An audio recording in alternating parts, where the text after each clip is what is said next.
कभी कभी आपको ऐसा नहीं लगता कि आप इतना हार्ड बोल देते हैं कि यहाँ के एक मंत्री ने आपको कहा कि हम FIR कर देंगे? कौन FIR कर देगा? अशोक चौधरी ने कहा कि ना वो ये हैं, जाके मानहानि बेचारे किए हैं सर्वदलीय नेता अशोक चौधरी। देखिए हम लोग यहाँ सुनते हैं, सर्वदलीय कैसे?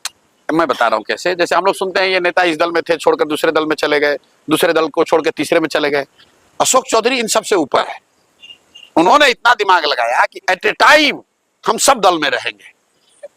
तो उनके पिताजी कांग्रेस में, ये खुद जदयू में, बेटी लोजपा में, दामाद RSS भाजपा में, और अब कोई हमने बताया भाई एक RJD बच्चा है, उसमें कोई भगिनी भतीजा बेटा भाई किसी को डाल दो।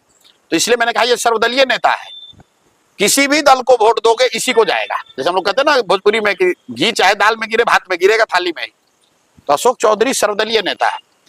हमने कहा कि हर जगह ये चर्चा है कि इन्होंने अपने बेटी का टिकट खरीदा है, और ये हमने नहीं कहा, आप लोग पत्रकार आप जानते हैं, प्रेस कॉन्फ्रेंस हुआ, पार्टी के लोग जो उस समय चिराग जी के पार्टी में थे उन्होंने ये कहा, प्रेस में छपा, लोगों ने इस्तीफा दिया।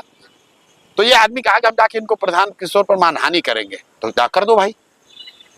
अभी दिलीप जायसवाल ने, आपने सुना होगा, कहा कि हम प्रशांत किशोर पर साइबर थाना में केस किए हैं। अब बताइए, इस भाजपा का राज्य का अध्यक्ष वो केस किया है और अभी तक पुलिस हम तक आई नहीं, हमारे पास आई नहीं भाई। या तो पुलिस उसकी सुन नहीं रही है, फर्जी बोल रहा था ये आदमी।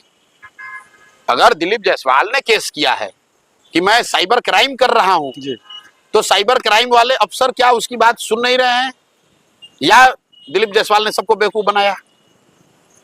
तो प्रशांत किशोर इस तरह की गिदड़ भपकी से डरने वाले नहीं है। प्रशांत किशोर यहाँ बालू माफिया नहीं है, शराब का धंधा नहीं करते हैं, किसी से 1 रुपया नहीं लिए हैं, किसी सरकारी पद पर नहीं है, बड़े बाप के लड़के नहीं हैं।